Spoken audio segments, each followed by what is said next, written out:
নমস্কাৰ, মই এষ্ট্ৰলজাৰ অপূৰ্ব দত্তই লৈ আহিছোঁ 22 জুলাই 2024 সোমবাৰ ৰাশিফল। আৰু আজি শাওনৰ প্ৰথমটো সোমবাৰ। সকলোৱে হৰ হৰ মহাদেৱ বুলি কমেণ্টত লিখিবলৈ নাপাহৰিব। বন্ধুসকল, ফেচবুকত যদি চাই আছে আমাৰ এই ভিডিঅ' তেনেহ'লে ফেচবুক পেজটো ফ'ল' কৰিব আৰু ইউটিউবত যদি চাইছে তেনেহ'লে চেনেলটো ছাবস্ক্ৰাইব কৰি কাষত থকা বেল আইকনটো প্ৰেছ কৰিবলৈ নাপাহৰিব, যাতে অনাগত দিনত আমাৰ এষ্ট্ৰলজিৰ ভিডিঅ'সমূহ আপুনি সহজে পায়। বন্ধুসকল, আজি হ'ল 22 জুলাই 2024 সোমবাৰ। অসমীয়া লেখেৰে শাওন মাহৰ আজি 6 দিন। আজি সূৰ্যোদয় পুৱা 4:47 আৰু সূৰ্যোদয় সন্ধিয়া 6:13। তিথি হ'ল কৃষ্ণা প্ৰতিপদ তিথি, নক্ষত্ৰ শ্ৰৱণ নক্ষত্ৰ, যোগ প্ৰীতি আৰু কৰণ হ'ল কলককৰণ। আৰু আজি যিকোনো শিশুৰ জন্ম হয় তেওঁৰ ৰাশি হ'ব মকৰ ৰাশি আৰু আদ্য ঋতু হ'লে শুভগা যোগ হ'ব। বন্ধুসকল, এতিয়া আহিছোঁ ৰাশিফলৰ মূল অংশলৈ। যদি আপোনাৰ মেঘ ৰাশি হয় তেনেহ'লে আজি দিনটো আপোনাৰ কাৰণে ভাল দিন। আপুনি যি কাম কৰে তাৰ ভাল ৰিজাল্ট পাব। আজি আপুনি নতুনত্ব বিচাৰি পাব। আনহাতে যদি আপুনি সাহিত্য চৰ্চা কৰি আছে তেনেহ'লে আজি আপোনাৰ কাৰণে ভাল দিন। স্বাস্থ্যৰ ক্ষেত্ৰত আপোনাৰ উন্নতি আছে।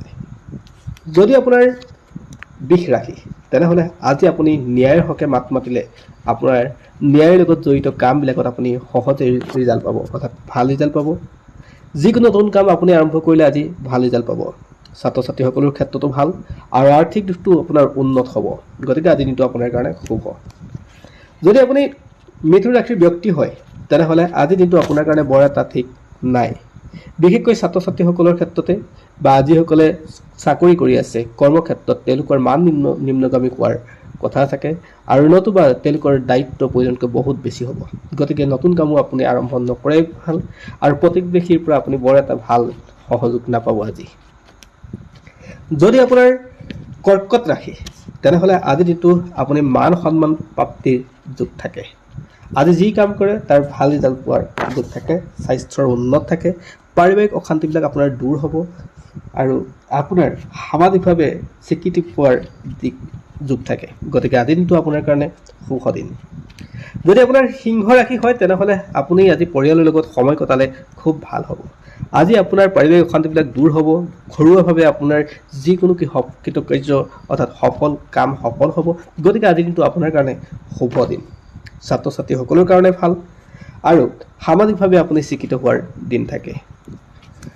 যদি আপোনাৰ কন্যা ৰাশি আৰ্থিকভাৱে বৰ এটা লাভ নাথাকিব। স্বাস্থ্যত আপুনি ধ্যান দিব লাগিব। ব্যৱসায় বাণিজ্যৰ ক্ষেত্ৰতো আপুনি গুৰুত্ব দিব লাগিব। আপোনাৰ কষ্ট আজিৰ দিনত বেছি হ'ব। সাধাৰণতে আপুনি অপমান পাব পাৰে। গতিকে যিকোনো স্থানত কথা কওঁতে কাম কৰোঁতে আপুনি সাৱধান। যদি আপোনাৰ তুলা ৰাশি তেনেহ'লে প্ৰেম প্ৰণয় ভালপোৱা এইবিলাকত আপোনাৰ আজি বহুত সময় যাব, অৰ্থাৎ আপোনাৰ পাৰিবাৰিক শান্তিবিলাক আপোনাৰ দূৰ হ'ব, অৰ্থাৎ ঘৰুৱা আপোনাৰ মিডিয়ালবিলাকৰ আপোনাৰ সম্বন্ধবিলাক ভাল হ'ব। আজি আপোনাৰ যিকোনো ক্ষেত্ৰতে সম্বন্ধৰ পাছত ক্ষেত্ৰত আপোনাৰ লাভ হ'ব। আৰ্থিক দিশটো আপোনাৰ উন্নত হ'ব।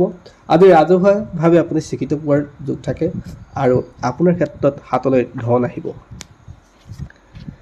যদি আপোনাৰ বৃশ্চিক ৰাশি তেনেহ'লে মনৰ অস্থিৰতাত আপোনাৰ থাকিব। গতিকে যিকোনো সিদ্ধান্ত লওঁতে আপুনি আন মানুহৰ পৰামৰ্শ ল'বলৈ যত্ন কৰিব। আপোনাৰ ক্ষেত্ৰত বৰ এটা ঠিক নাই। স্বাস্থ্যৰ ক্ষেত্ৰতো মনৰ অশান্তি আপোনাৰ বৃদ্ধি পাব আৰু ঘৰুৱাভাৱেও আপুনি বহু ক্ষেত্ৰত ত্যাগ কৰিব লাগিব, কষ্ট কৰিব লাগিব। গতিকে আজিৰ দিনটো নতুন কাম আপুনি আৰম্ভ নকৰিব। যদি আপোনাৰ ধনু ৰাশি তেনেহ'লে আজি আপোনাৰ ক্ষেত্ৰত বৰ এটা ঠিক নাথাকে। আজি আপোনাৰ কষ্ট বেছি হ'ব।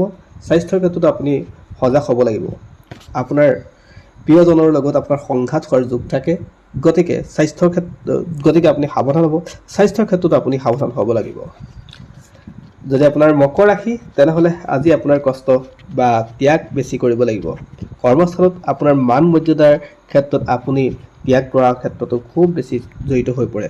অৰ্থাৎ আপুনি অলপ সাৱধান হ'ব লাগিব কথা কওঁতে বা কাম কৰোঁতে। দায়িত্ব বেছি হ'ব। গতিকে নতুন কাম আপুনি আৰম্ভ নকৰাই ভাল আৰু স্বাস্থ্যৰ ক্ষেত্ৰত আপুনি অলপ সজাগ হ'ব লাগিব। যদি আপোনাৰ কুম্ভ ৰাশি নতুনত্ব আহিব। জীৱনটোত আজি এটা ভাল দিন, আপোনাৰ লাভ হোৱাৰ দিন।